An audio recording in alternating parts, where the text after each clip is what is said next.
jaru fi mawdihi wal israr fi mawdihi wat ta'min.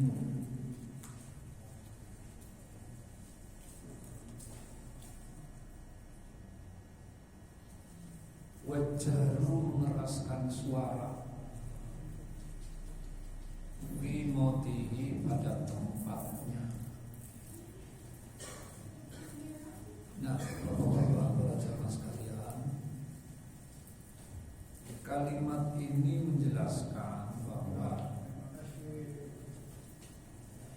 yang termasuk salah satu sunnah hayat sholat yaitu mengeraskan suara saat sholat, di mana sholat itu memang harus dikeraskan bacaannya.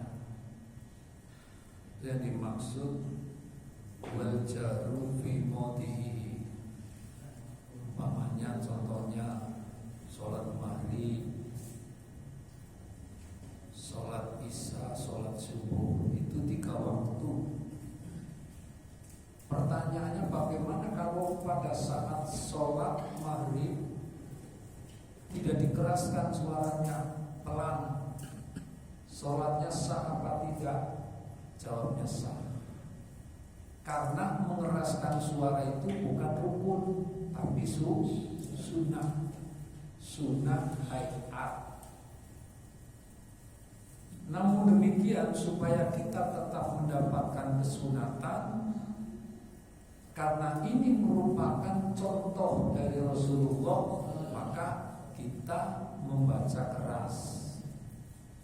Jadi Al-Fatihahnya keras, baca suratnya juga keras.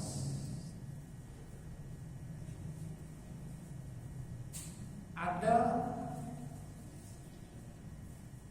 suara yang bacaan-bacaan keras tertentu di sholat yang bukan pada waktu keras. Umpamanya sholat zuhur, sholat asar, apa yang dikeraskannya?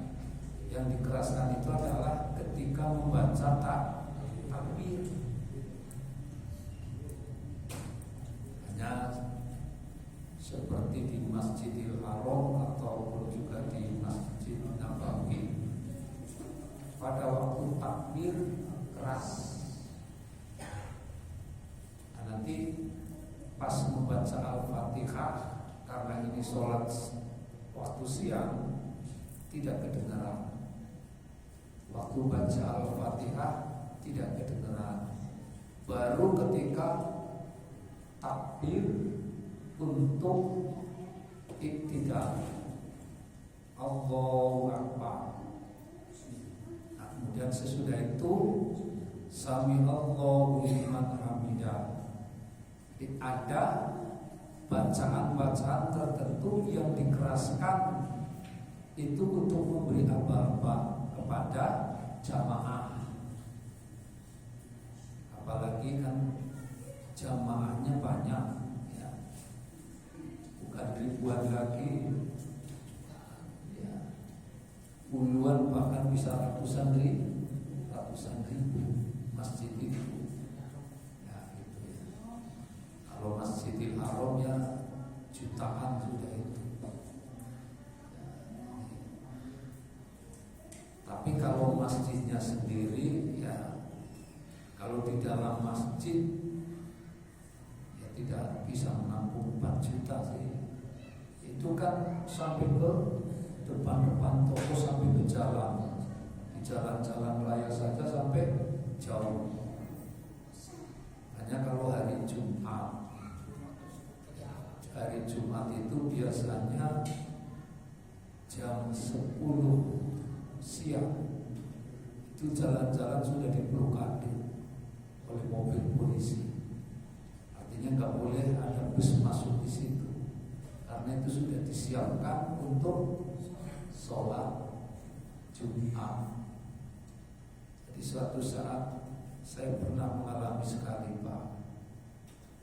Biasanya kalau umroh terus ketemu dengan itu biasanya hari Jumat itu tidak ada agenda city tour, nggak ada. Nah gitu kan. Jadi city tournya kalau nggak hari Kamis ya hari Sabtu. Tapi itu hari Jumat sekali-kalinya. Jadi berulang-ulang kali umroh, tapi baru sekali itu city tour hari Jumat. Nah pada saat city tour hari Jumat, daerah-daerah yang tempat untuk disiarahi, dikunjungi, kayak seperti Jabal Rahmah, kawasan Mina, terus Jabal Nur, walaupun hanya lihat dari bawah, itu agak sepi, cuma beberapa bus. Tapi kalau selain hari itu penuh. Dan itu sudah biasanya sudah diatur waktunya sedemikian rupa supaya nanti beberapa tempat yang sudah dikunjungi sebelum zuhur sudah kembali lagi ke hotel, sholat zuhur berjamaah di Masjidil Haram. Nah, waktu itu hari Jumat, mobil busnya mau masuk ke hotel diblokir, jalannya udah diblokir, nggak boleh. Jadi nggak boleh. Akhirnya jalan kaki sampai ke hotel. Itu aja udah nggak sempat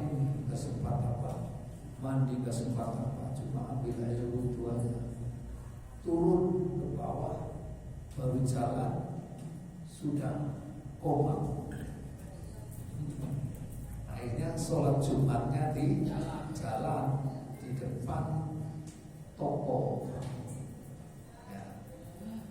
Jadi ada ini jalan apa namanya jalan raya juga ada, di depan toko juga banyak. Ini walaupun berjarak 1 atau 2 atau 3 kilometer, sholatnya tetap sah karena ya nyambung. Jadi walaupun di jalan itu tidak berbeda, tapi di sini ada, di sini nggak ada, terus nanti sananya ada, terus nyambung sana. Itulah yang tidak boleh itu atau tidak sah sholatnya. Kalau di sini sholat maghrib umpamanya, contohnya imam sama makmum pakai pengeras suaranya sampai ke sana. Ada orang di rumah cuma mendengarkan apa? Pengeras suara. Dia jadi makmum tapi sholatnya di dalam kamar sana. Dia nggak melihat di depannya itu ada apa? Makmum, itu tidak sah. Tapi biarpun dari sini sampai ke jalan sana itu bisa sah. Kalau di gang-gang semuanya ada yang sholat. Kalau di gang-gang sana yang sholat itu sah. Jadi ini terkait dengan makmum. Nah, wal jahru bi mautihi, membaca keras, artinya mengeraskan suara. Ada sholat waktu siang yang suaranya dikeraskan, yaitu sholat Jumat. Sholat Jumat itu pengganti daripada sholat zuhur. Yang 2 rakaat diganti dengan khutbah. Nah, Jumat, sholat Jumat itu beda dengan sholat Idul Fitri, Idul Adha. Idul Fitri dan Idul Adha sholat dulu, sesudah sholat baru khutbah. Seandainya sholat Jumat seperti itu, sholat dulu sesudah sholat baru khutbah, banyak yang tinggalin Pak. Karena apa? Dianggap sholatnya sudah selesai. Padahal yang 2 rakaat itu diganti dengan khutbah. Nah, makanya Allah sudah Maha tahu yang akan terjadi kepada hamba-hambanya, sehingga sholat Jumat itu khutbah dulu. Ya. Kemudian ada aturannya. Aturan itu ya tergantung situasi dan kondisi saja sebenarnya itu. Umpamanya masjid itu adanya di daerah-daerah perdagangan, umpamanya di pasar, itu yang khutbah. Jangan lama-lama, ambil poin-poinnya saja, 10 menit cukup. Ya, itu. Makanya kan ada di sebuah masjid yang di mimbarnya sini ada tulisan gitu ya, materi khutbah atau khotib maksimal 15 menit. Gitu. Jadi sebab saya kalau ini belakangan 3 tahun lebih, kayak sekitar 3 tahunan itu sudah nggak ada jadwal khutbah di Martina Berto. Jadi Martina Berto itu yang punya Marta Tilaar, yang bergerak di bidang kosmetik. Jadi adanya di kawasan Pulau Gadung. Nah, dulu saya ada jadwal khutbah di sana itu setahun 2 kali. Nah, di sana itu salah satu contoh. Masjid-masjid yang lain juga ada. Itu ditulis, ada tulisan khutbah maksimal 10 menit. Kenapa? Karena terkait dengan pekerja. Dan yang kerja itu sudah diatur waktunya. Waktu untuk sekian, waktu untuk ibadah sekian, untuk makan sekian, nanti masuk kerja. Ya beda dengan orang yang dagang di pasar, sebenarnya masih agak bisa diatur waktunya. Artinya kan orang yang dagang itu kan semaunya dia. Tapi kalau kerja di pabrik, di perusahaan, waktu benar-benar, apalagi Cina modelnya kan waktu adalah uang. Saya punya saudara waktu ambil S3, kemudian ada tugas ke Cina. Siang malam Pak, ke Cina itu orang kerja itu siang malam. Terus dia ketemu masjid, ada masjid kan berarti, tapi di atas masjid ada bendera Palu Arit. Tapi di sana tidak ada masalah, biasa maksudnya gitu. Lah kalau di sini masjid di atasnya ada bendera Palu Arit, bisa haram. Gitu ya. Gitu. Di sana itu masjid ada bendera Palu Arit. Nah kalau di sana kan namanya kan komunis. Kalau di sini Palu Arit biasanya lebih dikenalnya PKI kan begitu. Nah, PKI itu kan kejam. Kalau komunis yang ada di Cina itu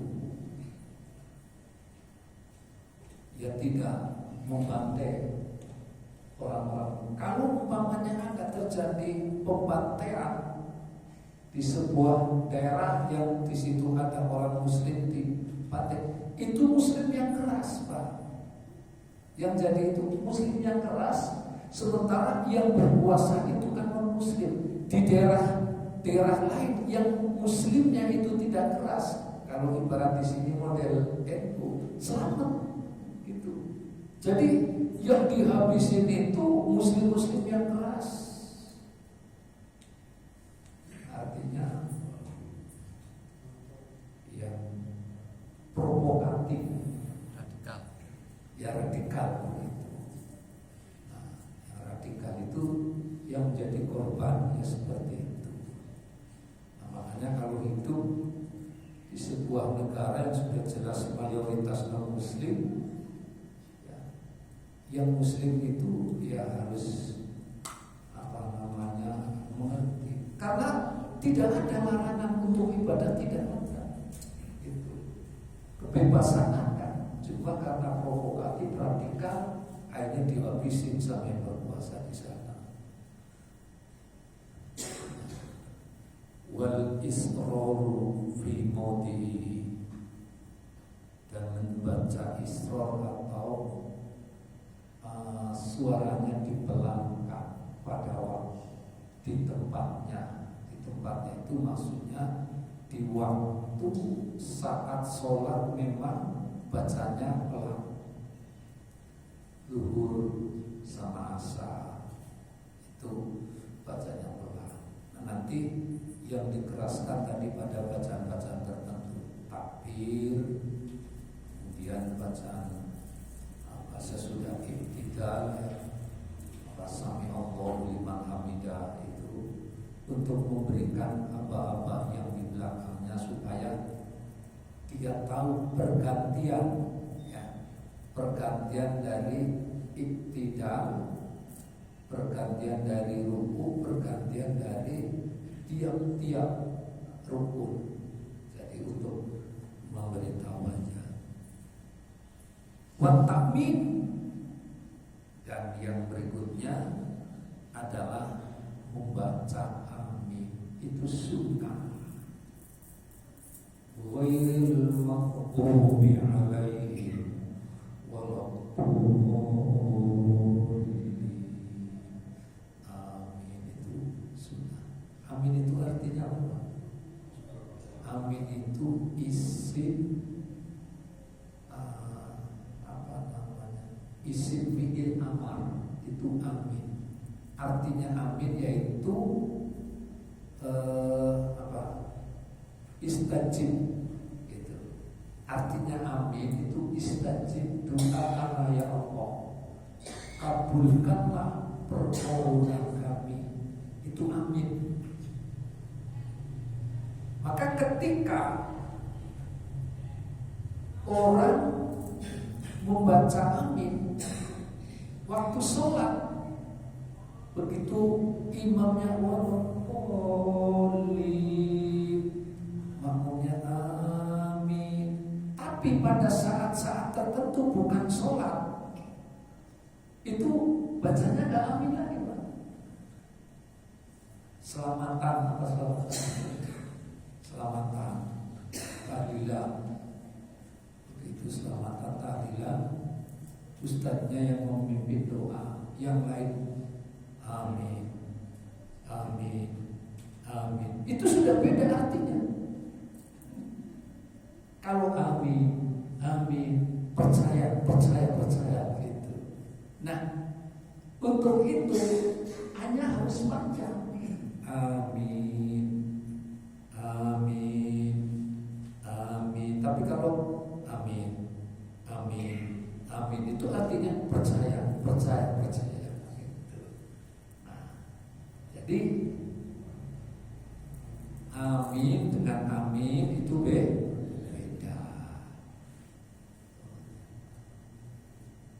Dari asal katanya amanah yu'minu, ya, amanah itu percaya atau yakin. Kemudian yakin itu ada namanya ilmul yakin, ainul yakin, hakul yakin.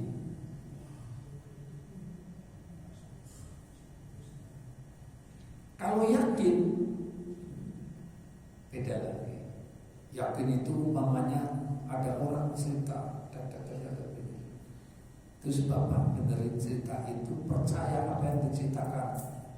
walaupun ceritanya belum tentu benar. Bapak percaya, berarti Bapak yakin. Kalau ilmu yakin pakai pengetahuan keyakinannya itu, ya, yakin atas dasar pengetahuan. Kalau ainul yakin, melihat, menyaksikan, itu namanya ainul yakin. Contoh, ada kejadian.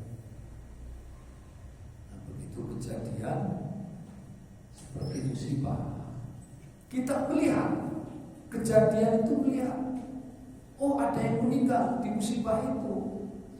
Nah, kita melihat sendiri, bukan mendapat informasi dari orang, maka itu disebut ainul yakin. Kalau hakul yakin itu pelakunya. Jadi yang tingkatnya paling tinggi adalah hakul yakin. Nah, ya, jadi tidak bisa dibohongi lagi kalau sudah hakul yakin itu. Kalau itu nanti bahasanya di fan tersendiri, itu masuk di dalam ilmu tauhid, itu yang terkait dengan keyakinan itu. Nah, wa ta'minu, membaca amin. Yang membaca amin siapa? Umpamanya ada pertanyaan seperti itu, disunnahkan membaca amin adalah makmum. Imam pun ketika sesudah walaupun ikut membaca amin juga boleh. Al-jahru bil qiraati fis subhi, ya, jadi mengeraskan suara pada saat membaca bacaan itu fis subhi, pada waktu sholat subuh.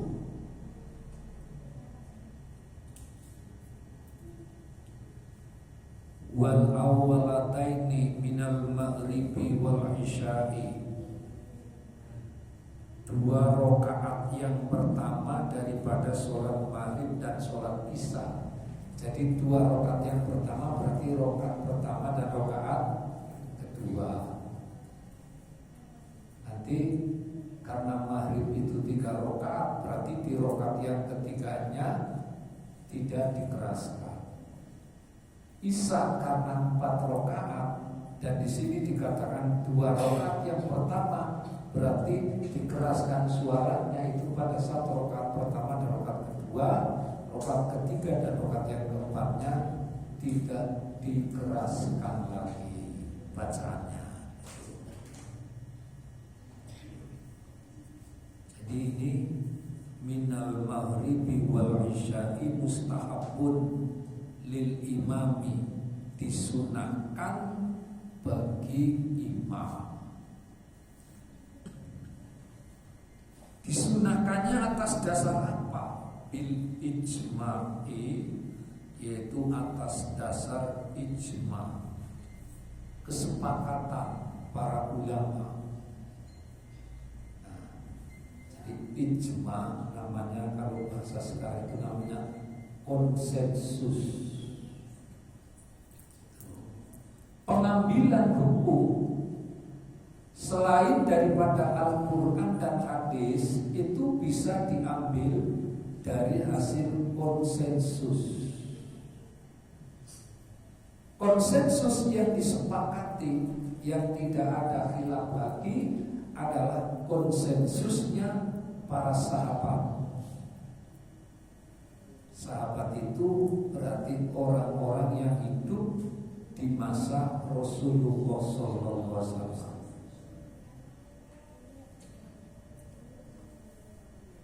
Karena itu bapak-bapak, waktu Rasulullah masih hidup, ya, ketika terjadi silang pandang di antara kalangan sahabat, ketika terjadi perbedaan pendapat, itu sudah langsung ketika Rasulullah langsung selesai. Nah, Kalau sekarang bisa nggak begitu? Karena beda-beda. Ya, MUI ada, NU ada, Muhammadiyah ada. Nanti beda-beda. Nah inilah mungkin rahasia kenapa waktu di Madinah Rasulullah berdoa di suatu tempat 3 permohonan kepada Allah. Yang 2 dikabulkan, yang 1 didiamkan. Ya Allah, janganlah kau binasakan umatku lantaran terjadi banjir bah.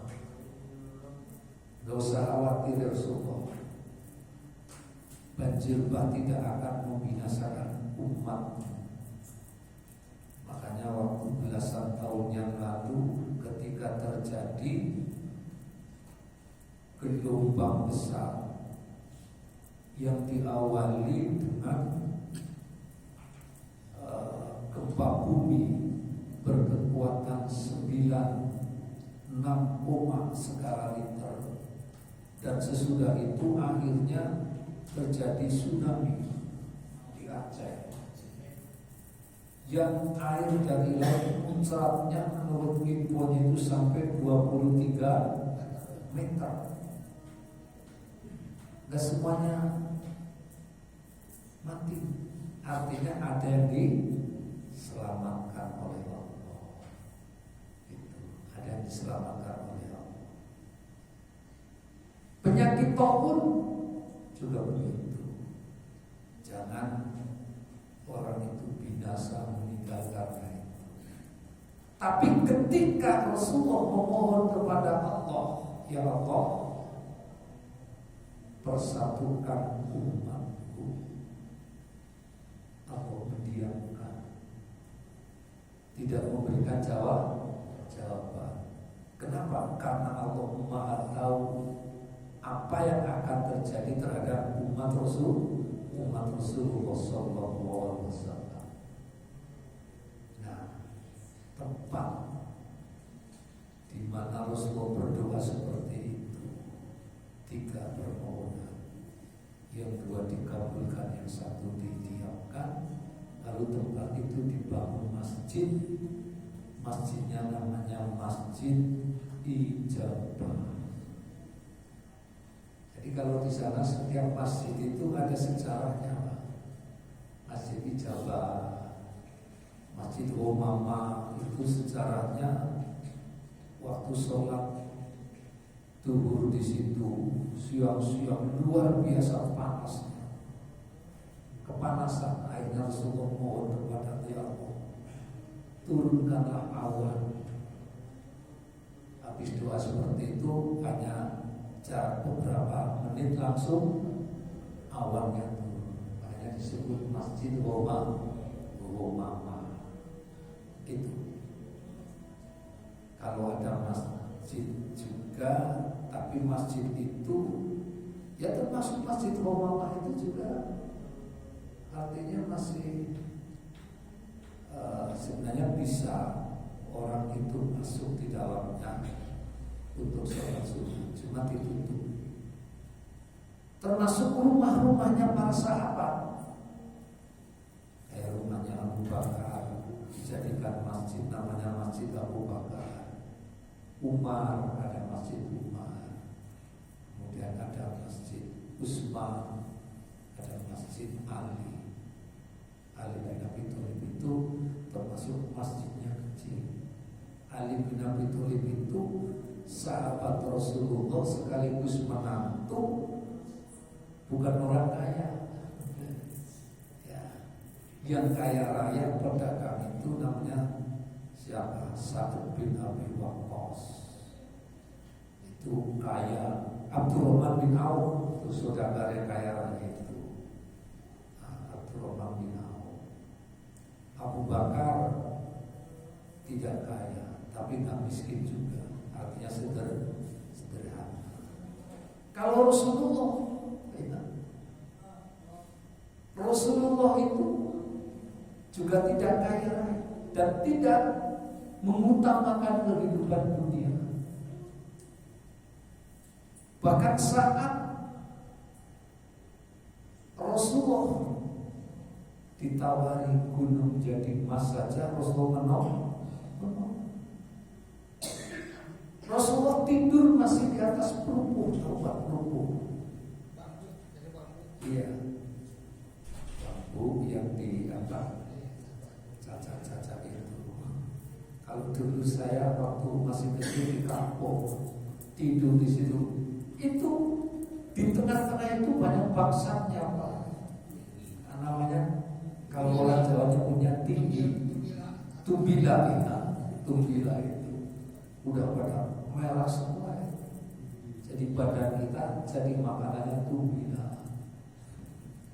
Nah, itu tidurnya seperti itu. Artinya tidak mengalami sebuah kehidupan yang mewah, sederhana Rasulullah itu.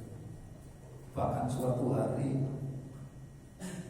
ketika ini sudah di Madinah, suatu hari ketika pagi-pagi tidak ada makanan, kemudian Rasulullah melanjutkan puasa. Makanya puasa sunnah itu niatnya bisa mendadak. Pagi-pagi nggak ada makanan, akhirnya puasa niatnya pagi-pagi. Beda dengan puasa wajib. Kalau puasa wajib niatnya harus malam hari. Makanya niatnya nawaitu shauma ghadin. Nah, ibadah puasa itu satu hari tuntas, satu hari tuntas, satu. Makanya niatnya setiap hari.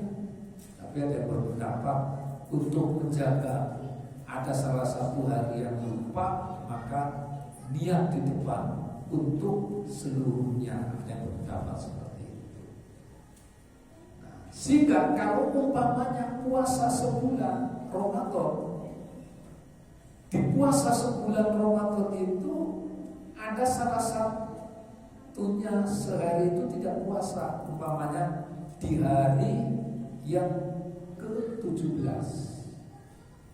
Tentu saja ada alasan sakit yang benar-benar dia sudah tidak sanggup lagi untuk berpuasa. Akhirnya batal puasanya, iftar. Berarti dia punya hutang sehari, cuma sehari. Kalau sholat sudah berwudu, habis berwudu sholat maghrib 3 rakaat.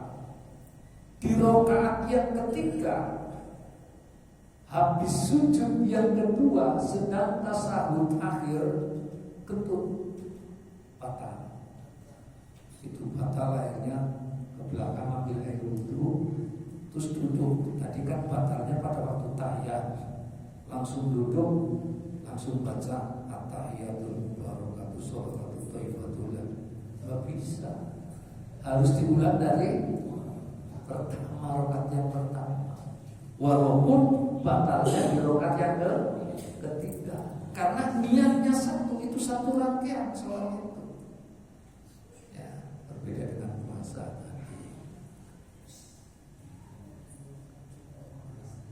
Wa ammal munfaridu fayustahabbu lahu aidan. Adapun orang yang sholat sendirian, di sini ternyata juga disunahkan juga. Baik yang imam, kalau imam kan otomatis berarti sholatnya ada makmumnya. Itu waktu sholat subuh, isya, maghrib dikeraskan. Sholat sendirian juga disunahkan dikeraskan. Tapi biasanya kalau sholat sendirian rata-rata nggak dikeraskan kayak. Iya, ya kenapa tetap sah sholatnya. Kalau sholat sendirian biasanya tidak dikeraskan.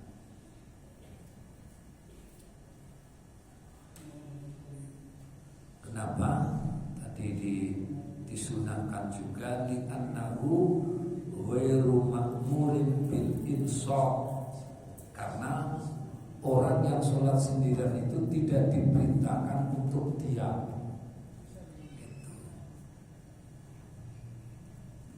Fa'asbahal imam, maka menyerupai imam. Jadi biarpun dia sholat sendirian, seolah-olah kayak seperti imam, menyerupai imam. Wa yusannu al-jahru bil basmalati, dan disunahkan mengeraskan suara pada saat membaca basmalah. Nah, ini juga terjadi perbedaan pendapat. Kalau Abu Hanifah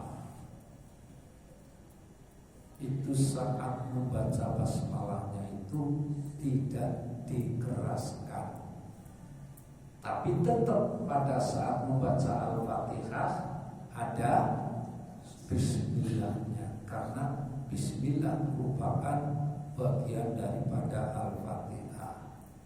Nah, kalau suatu saat umpamanya kita sedang tidak di sini, sedang jalan, terus ketemu kebetulan sholatnya sholat maghrib. Nah, kalau sholatnya sholat duhur sama asar kan tidak ketahuan karena memang tidak dikeraskan.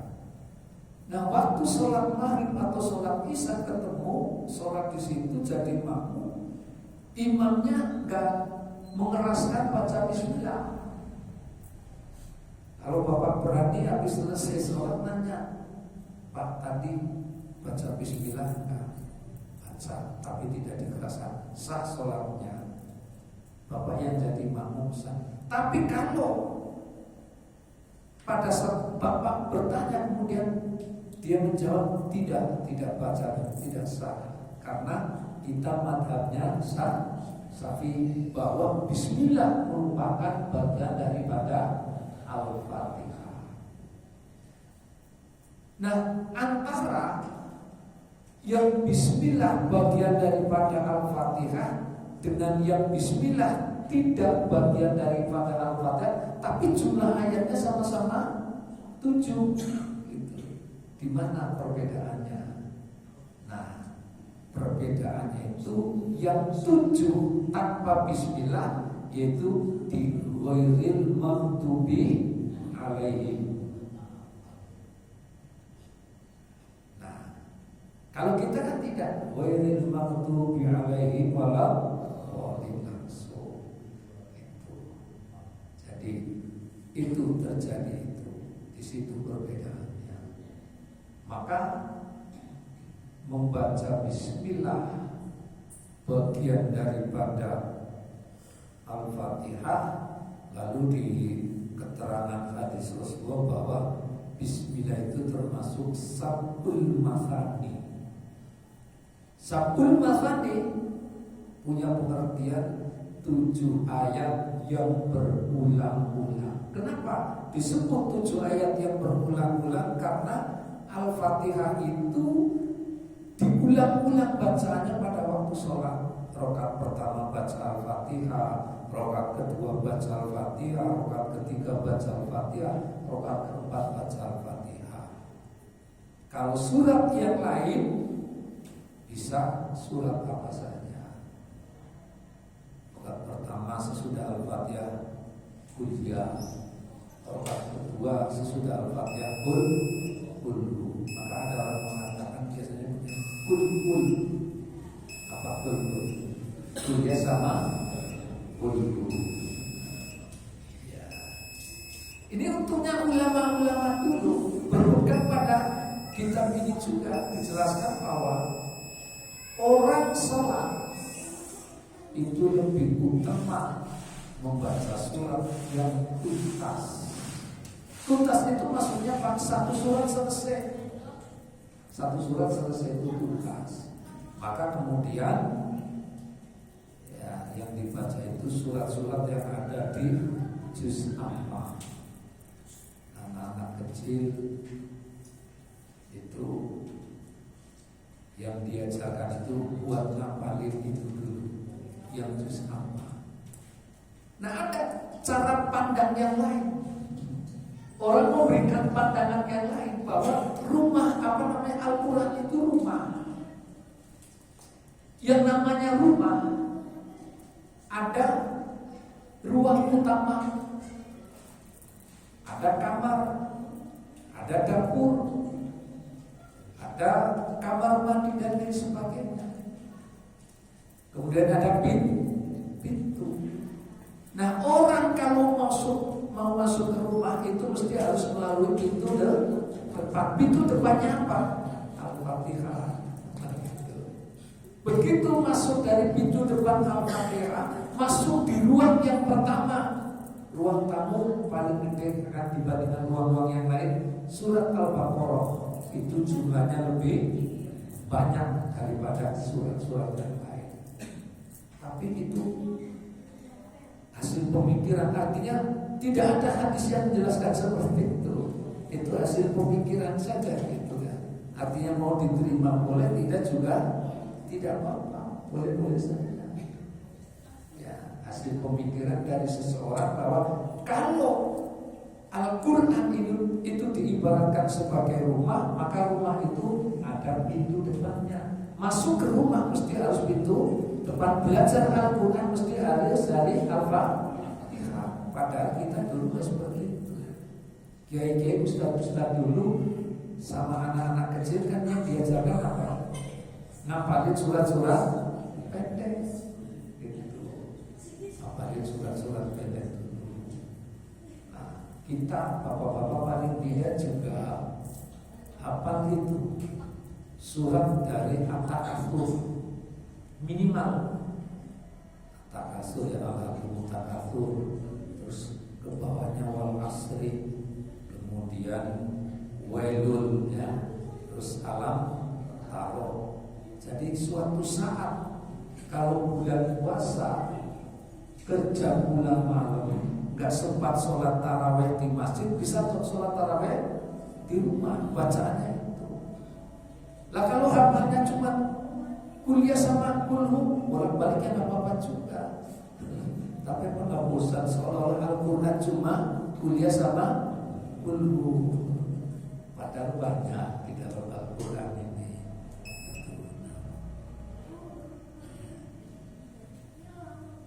Jadi fiha yujharu bihi.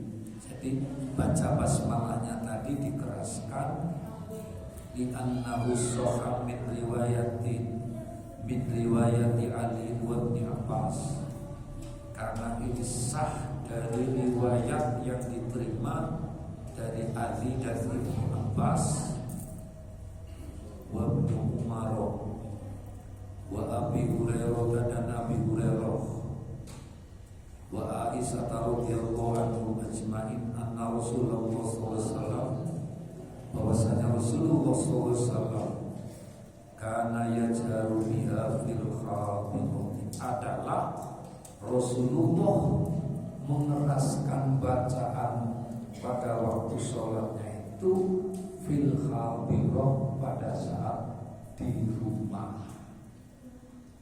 Di rumah itu artinya ya di masjid. Yang tidak di rumah itu maksudnya apa? Kalau kita sedang di perjalanan, itu namanya bukan di rumah. Nah, makanya ketika kita sedang berada di perjalanan dan perjalanannya itu sudah memenuhi syarat untuk mengqashar atau menjamak sholat, maka dipersilahkan. Artinya diberikan keringanan oleh Allah. Umpamanya kita melakukan sebuah perjalanan, ini sudah bukan dari rumah. Dari rumah tanggung berangkatnya jam 11 siang, kan gitu kan? Jam 11 siang belum masuk waktu dulu, terus melakukan perjalanan. Nah, sudah jam 2 di jalan tol,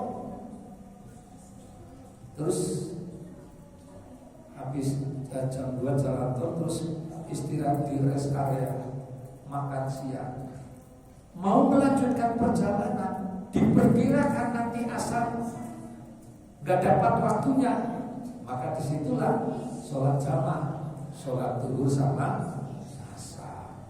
Ternyata perjalanan terus sampai asar masih di perjalanan, maghrib masih di perjalanan, baru sampai ke tujuan. Isya sudah isya, maka sampai di sana sholat isya sama sholat maghrib dijamak lagi, karena dikerjakan di waktu isya namanya jamak takhir. Kalau dikerjakan di waktu isya, maka boleh sholat isya dulu, boleh maghrib dulu. Kalau jamak takdim tidak boleh isya dulu, harus maghrib dulu. Kenapa? Karena isyanya belum masuk. Tapi kalau waktu isya, maghribnya sudah lewat, sudah masuk, makanya boleh isya dulu, boleh maghrib dulu. Nah, baiklah para hadirin, para jamaah sekalian, sampai di sini dulu pengajian malam ini. Kemudian manfaatnya buat kita semuanya untuk kesempurnaan ibadah kita di dalam rangka ibtigha'u al-mardatillah. Nah, sebelum diakhiri mungkin ada mau ditanyakan, silakan.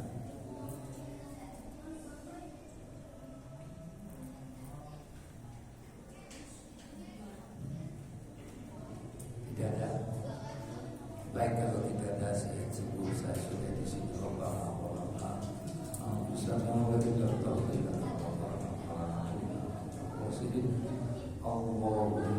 zidna ilman wa zidna fadlan. Rabbana atina fid dunya hasanah wa fil akhirati hasanah wa qina adzabannar. Subhana rabbika rabbil izzati amma yasifun wa salamun ala